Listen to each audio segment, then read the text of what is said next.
गुरु साक्षात् परम ब्रह्म तस्मै श्री गुरुवे नमः।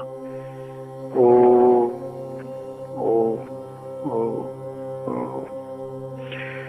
मैं अपने परम पूज्य हर कृष्ण स्मरणीय सतगुरु भगवान त्यागपुरी महाराज का आह्वान करता हूँ कि वो आए और मेरी बुद्धि द्वारा आप सबका ज्ञान दूर करें। और कल के प्रवचन के बाद उनका वो जो मैंने सुनाया था शब्द मैं परस्ती ही मैं परस्ती है, मेरे दिमाग में बार बार ये घूम रहा था और मैं महसूस कर रहा था कि कहीं अब इस पर ही श्रृंखला ना शुरू हो जाए। फिर सुनो क्यों मचल रहा था मन, क्योंकि इसमें जो कुछ उन्होंने बोला उसमें बहुत कुछ छुपा हुआ है। मैं परस्ती ही मैं परस्ती है, तेरा नशा है तेरी ही मस्ती है, इतने महकश तो नहीं हम साकी, आंखों में तेरी जितनी मस्ती है। ये लाइनें समझने के लिए सतगुरु को आपका सोम चक्कर जागृत करने के लिए भगवान नानक के खुमारी योग द्वारा आपको उसकी मस्ती उसकी खुमारी का अनुभव करवाना पड़ेगा। नाम खुमारी नान का चढ़ी रही दिन रात। संत जिस भावना से बोलते हैं वो भावना को लैबोरेट करने के लिए उस संत की ऊर्जा आपके अंदर होनी बहुत जरूरी है। नहीं तो वो केवल एक परंपरागत ही सरलार्थ, उसका जो सरलार्थ होता है वही होता है। मैं परस्ती ही मैं परस्ती है, तेरा नशा है तेरी ही मस्ती है, इतने महकश तो नहीं हम साकी, आंखों में तेरी जितनी मस्ती है। सोम चक्कर द्वारा खुमारी योग में प्रवेश करना पड़ेगा इसको पूरी तरह समझने के लिए।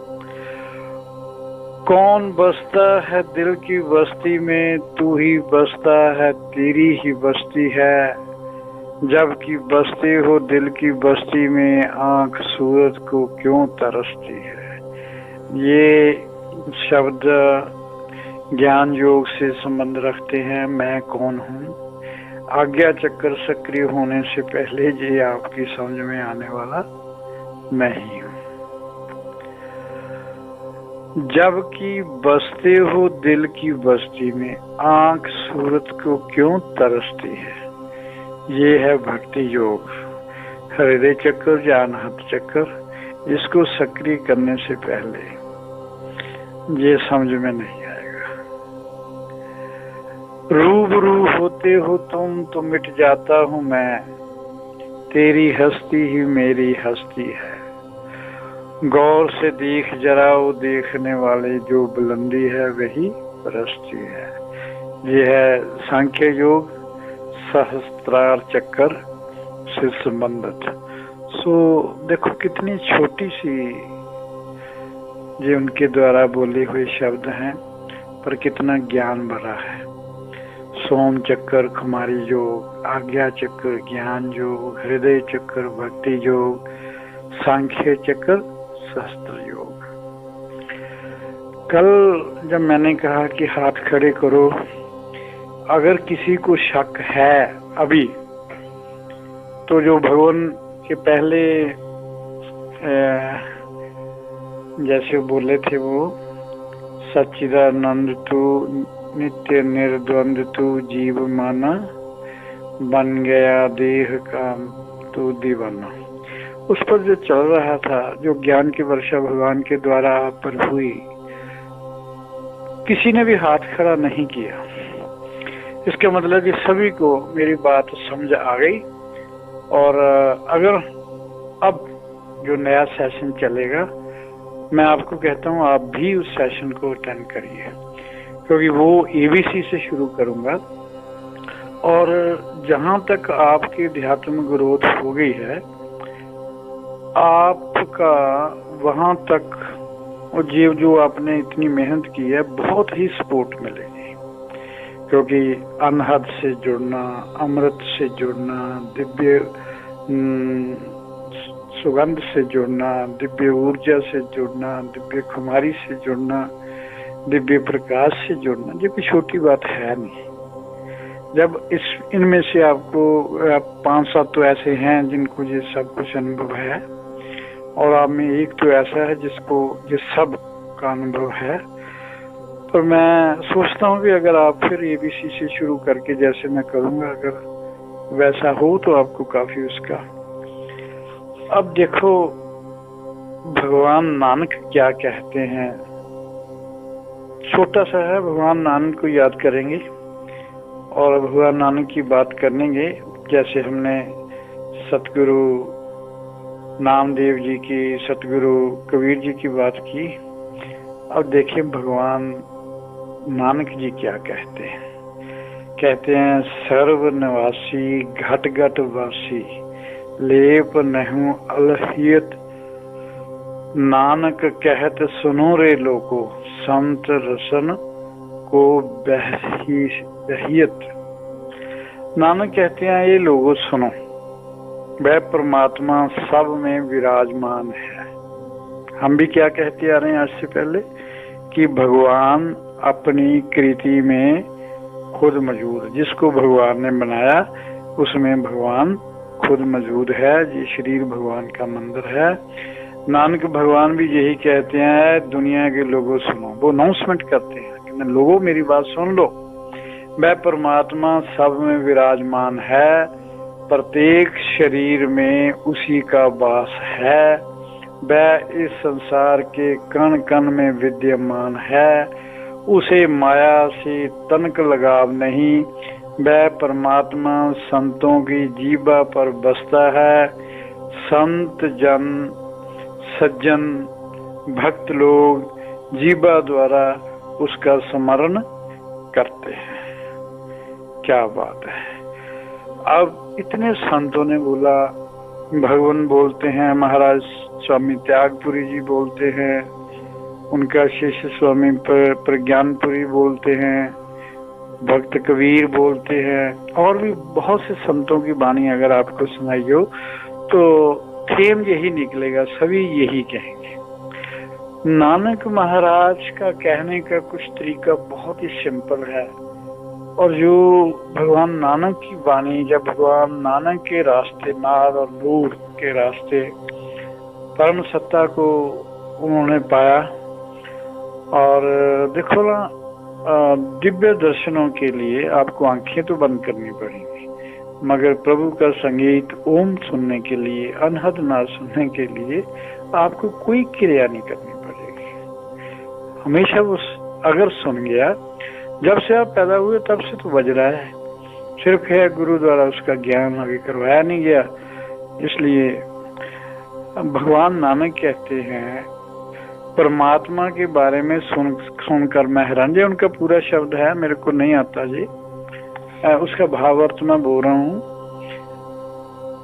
बस मेरे को ये खेद है कि मैं इस काबिल क्यों नहीं बन सका कि इन गुरुओं की वाणी को मैं पढ़ सकता ठीक तरीके से। प्रोनाउंसिएशन भी ठीक होनी चाहिए। मुझे मेरे मन में ऐसा थोड़ा का खेद है कि इतने उच्च कोटि के संतों की वाणी का अध्ययन करने के मैं काबिल नहीं हूँ। महाराज नानक भगवान कहते हैं परमात्मा के बारे में सुन सुनकर मैं हैरान हूँ। परमात्मा के बारे में कोई कहता है वह 10वें आकाश में बैठा सब चला रहा है, कोई कहता है मंदिरों, मस्जिदों, गिरजा, कावा घरों में वो बैठा हुआ है, कोई कहता है तीर्थ स्थानों में है। ये सब सुन सुनकर फैसला कैसे करूं कि किस ओर जाऊं, मैं बड़ी दुविधा में हूं। फिर महसूस करते हैं वह ही उसके बारे में बता सकता है जो उससे मिल गया हो, जो परमात्मा से, आत्मा से जिसका साक्षात्कार हो गया हो, वह ही उस बारे सही गाइडेंस दे सकता है। जो प्रभु से मिल गए हैं, नानक उन्हें सुहागन कहते हैं। क्या कहते हैं? सुहागन। और कहते हैं कि उनका सुहाग कभी खंडित नहीं होगा, क्योंकि वो परमात्मा जन्म से पहले, अब और जन्म के बाद भी आपके साथ रहेगा, तो आपका सुहाग कैसे खंडित होगा। फिर जब नानक का मिलाप प्रभु से हो गया तो तब उनकी परिभाषा करते हैं कि वह घट घट में वास करता है, सब में विराजमान है। संत हमेशा उसी का गुणगान करते हैं। भाव संत या जो उनसे मिल गए फिर वह संसारवासी जीवों को सही मार्ग बताते हैं, अंधविश्वास से ऊपर उठाते हैं। भगवान नानक का योग था सहज योग। वह कहते हैं आध्यात्मिक यात्रा शुरू करो कर्मखंड से। ईमानदारी से जो भी कर्म करने से फल मिलता है उसे खुशी खुशी स्वीकार करो। सबसे पहले रहा तथाता में जीना। पूर्ण तथाता में थे भगवान नानक। पिता ने बोला जाओ व्यापार करके आओ, उन्होंने बोला ठीक है, वो व्यापार करने चल गए। पिता ने बोला इसकी शादी कर देते हैं, वो कहते ठीक, आपकी मर्जी, शादी कर दो। बोले जो कुछ भी उनको बोला गया वो करते गए। उन्होंने किसी चीज का विरोध नहीं किया और पूरी जिंदगी उन्होंने पूर्ण तथाता में बताई। वो कहते थे कर्मी हो जो, मैं कौन होता हूँ करने वाला, परम सत्ता ही करवा रही है, मैं करने वाला कौन। जो सूर्य चंद्र हवा और सबको धारण कर रहा है और सब कुछ वो सृष्टि में कर रहा है, सब कुछ उसी के हाथ में है, तो फिर मेरे को चिंता क्यों, मैं कौन होता हूँ करने वाला। इसके बाद आप इसको ज्ञान खंड भी कह सकते हैं, ऊपर जो मैंने बोला उसको आप धर्म खंड भी कह सकते हैं। कहते हैं सृष्टि के नियमों को, सृष्टि के नियम जो एक बार परमात्मा ने बना दिए उसके अनुसार ही ये सृष्टि चलेगी। सृष्टि के नियमों का सूत्रधार कौन है? कौन है जिसके नियम के अनुसार सब कुछ चल रहा है? वह ओम, वह अनहद नाद। जब अनहद नाद, रस, अमृत, दिव्य ऊर्जा को जान गए तो समझो आप ज्ञान खंड में प्रवेश कर गए। इसके बाद आप कह सकते हैं लज्जा खंड। मिट्टी को छूते हो सोना हो जाता है, उसकी कृपा है। बिना मांगे सब मिलने लगता है, ये सब उसी की कृपा से है। प्रेम का अनुभव करना है, कर लेते हैं, हमने कुछ नहीं किया, मैंने इतना किया, पर कृपा आपकी है। आपकी कृपा के बिना एक सांस भी मैं नहीं ले सकता। जितना दिया मैं उसके काबिल नहीं था, और आपका हमेशा उल्ट होता है। भगवान जितना मर्जी आपको देता जाए आप कभी संतुष्ट नहीं होंगे। और बाबा नानक क्या महसूस करते हैं भी जो कुछ है परमात्मा, जो कुछ तूने मुझको दिया मैं तो उसके काबिल ही नहीं था, और आपने तो इतना दे दिया, इतना दे दिया कि उसकी मेरे को जरूरत ही नहीं थी। जितना दिया मैं उसके काबिल नहीं था, मैं तो कुछ भी पाने के काबिल नहीं था। मेरे को तो लज्जा आ रही है कि आपने इतना दिया। जहां तक पहुंचकर, जहां तक जब आपका अध्यात्मक स्तर पहुंच जाएगा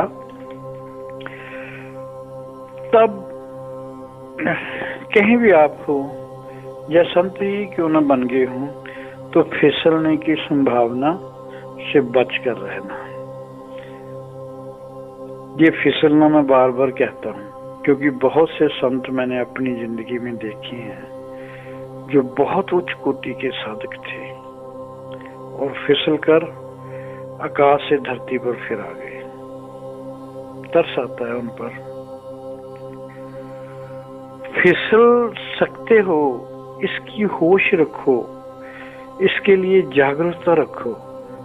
जागरूकता रखनी इसलिए बहुत जरूरी है कि समाज आपको बहुत इज्जत देगा, आपकी शोभा यात्रा निकालनी शुरू करेगा, आपकी पूजा करनी शुरू कर जाएगा, आपके माथे पर तिलक लगाएंगे, चरणों में स्पर्श करेंगे, पैसे आपके आगे चढ़ाएंगे,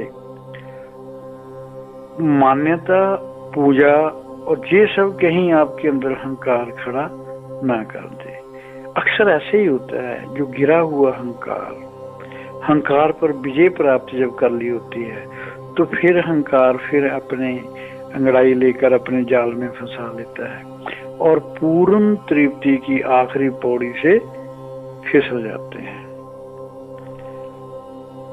ये पूरी तरह आप ध्यान रखना, क्योंकि अब का जो कैंप शुरू होगा इसमें आपको बहुत कुछ मिलने वाला है। कृपा खंड, सचखंड जो है उस प्यारे का है, प्रीतम का है।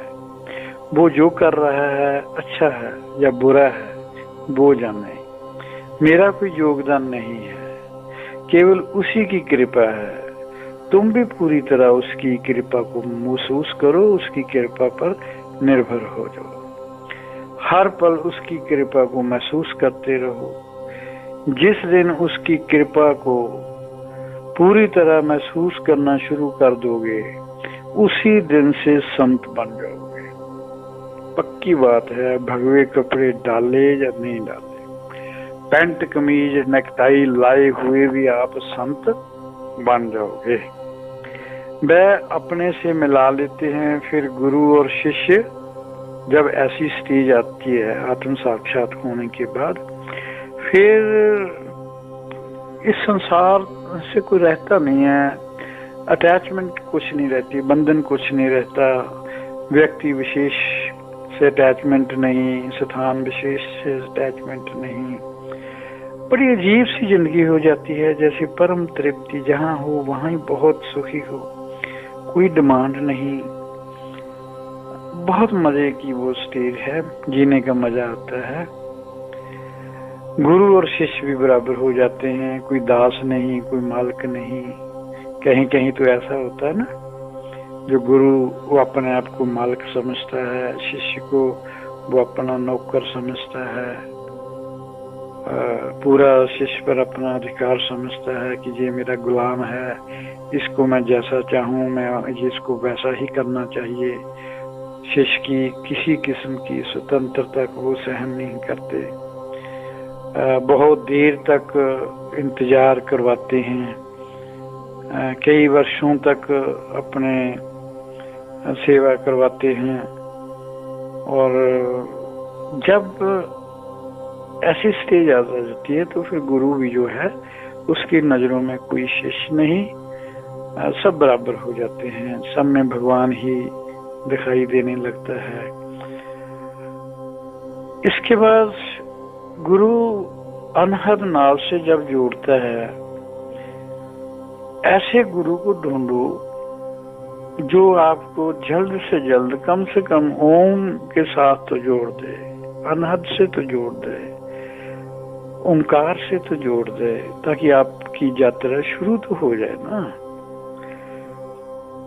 अनहद जब शुरू हो जाएगा, सुनना शुरू हो जाएगा, उसका श्रवण करना जब शुरू कर दोगे, फिर तुम्हारा काम केवल सुनना होना चाहिए, सुनने वाले को भी सुनना, फिर श्रवण अनहद में लय हो जाना, उसी में समा जाना, बस इतनी तो बात है। फिर धीरे धीरे नाद से नूर तक पहुंच जाओगे, दिव्य ऊर्जा के द्वारा अमृत पीना सीख जाओगे, जीते जी मरने की कला सीख जाओगे। वे फिर खुद अनहद योग में प्रवेश करके केवल थोड़ा सा साहस सहारा ही उस समय गुरु देता है।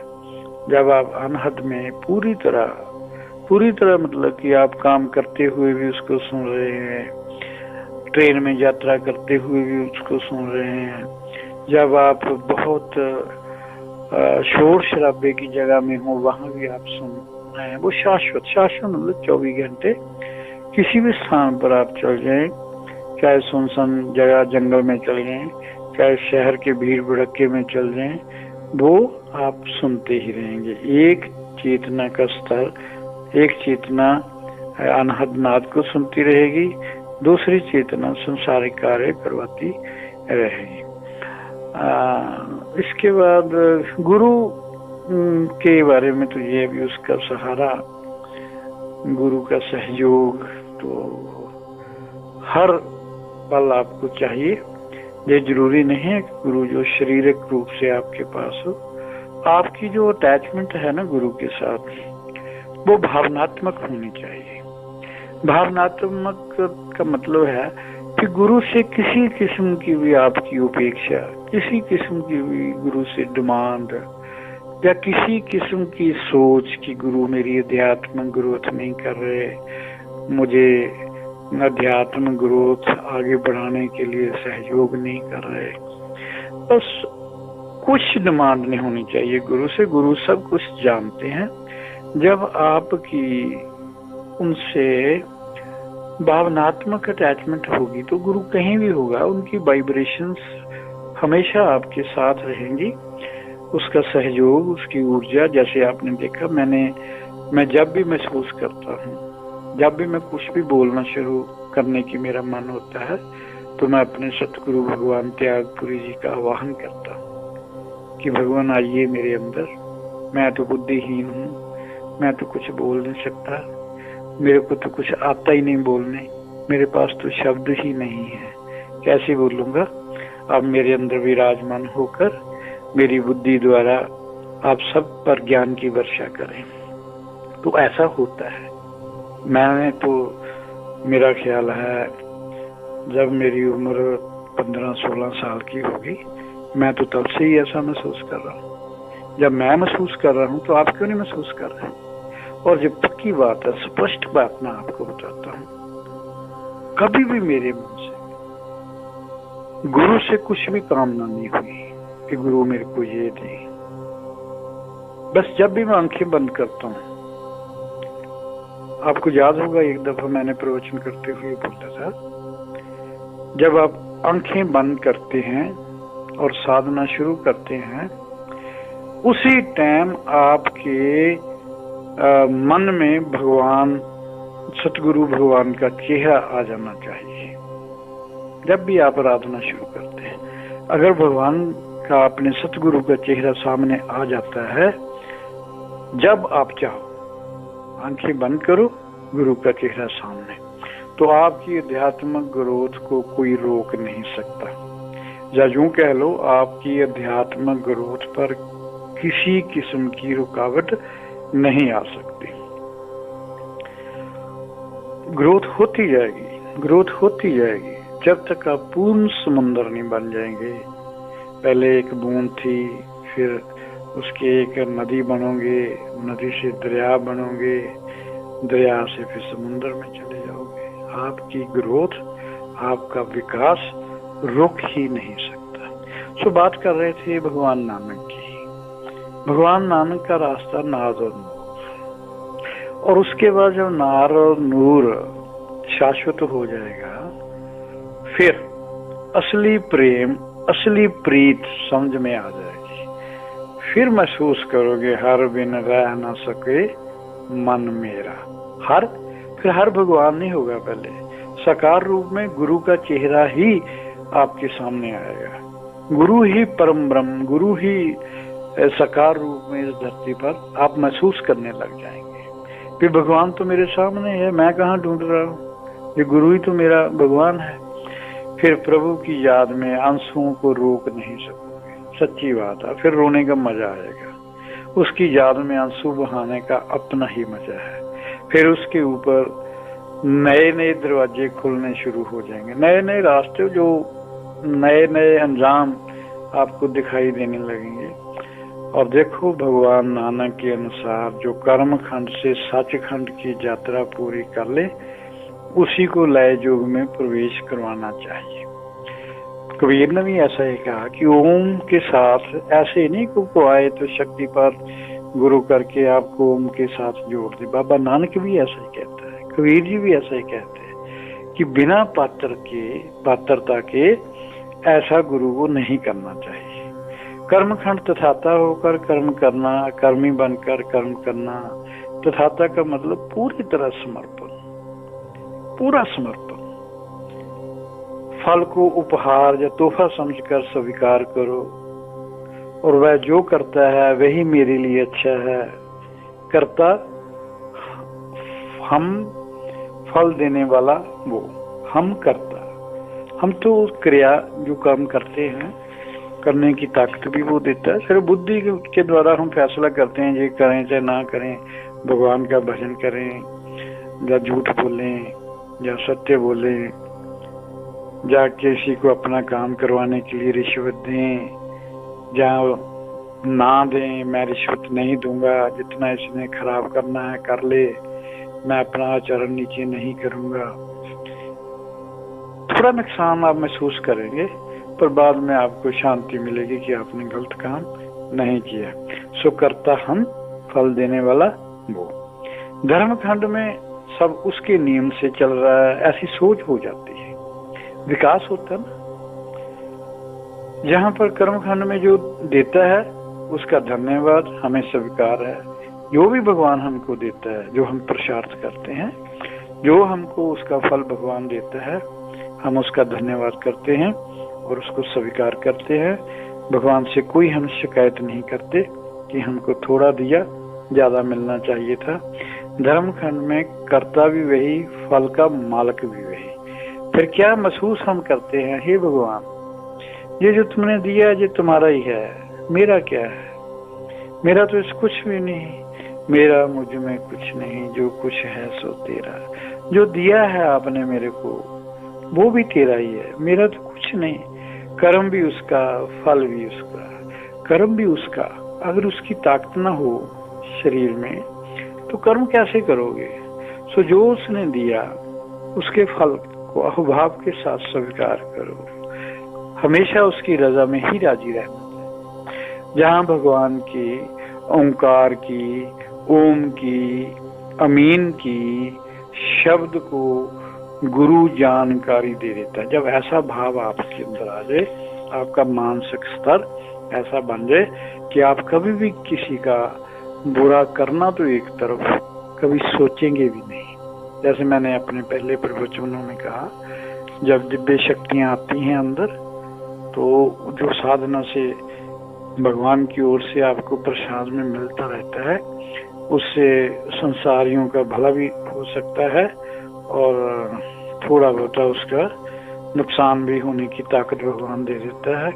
पर वो संत नहीं जो ऐसा सोचते हैं, ना वो भला करने की सोचते हैं ना वो बुरा करने की सोचते हैं।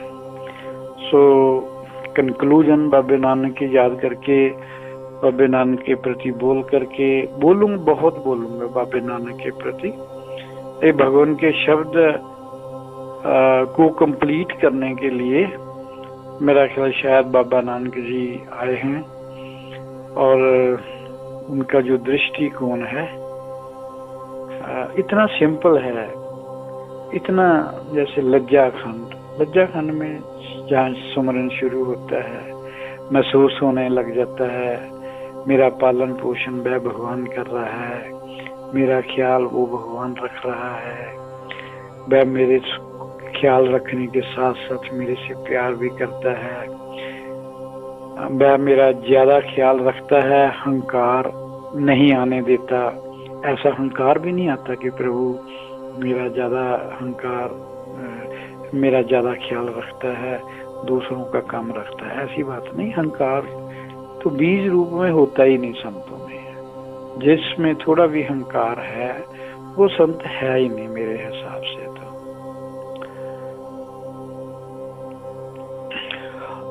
मैंने भी पाठ किया, तीर्थ यात्राएं की और ये लगे जितना फल मिला वह कर्म से ज्यादा मिला, मेरी करनी कम उसकी मेहरबानी ज्यादा। कभी कभी उसकी कृपा महसूस होने लगती है, फिर हरदम उसकी कृपा महसूस होने लगती है।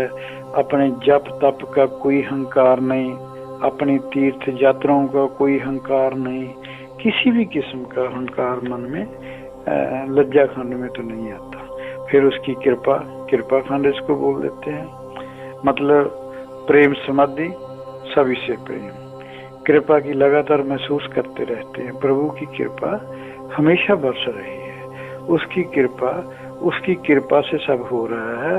अचेतन में भी ये महसूस होने लगता है। जब सोते हो तो सपने भी ऐसे ही आते हैं कि प्रभु मेरे पर बहुत प्रसन्न है, मेरे को वर दे रहा है, मेरे को संतान सुख दे रहा है, मेरे को धन सुख दे रहा है, ये सब उसकी कृपा से ही महसूस होता है।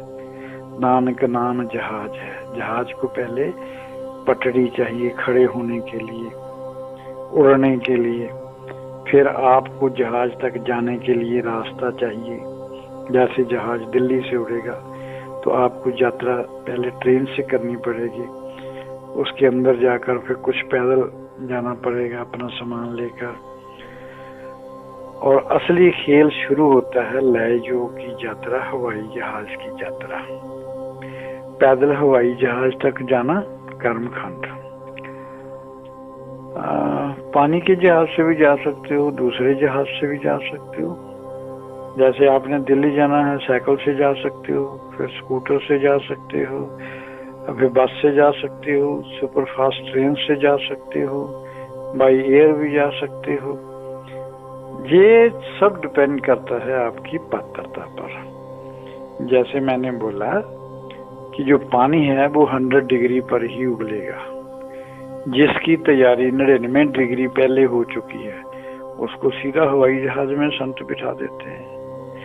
तो जिसने अभी एबीसी सीखनी है उसको तो पहले साइकिल चलाना सिखाना पड़ेगा, फिर उसको स्कूटर देंगे। ऐसा ही होगा ना। ओम ओम।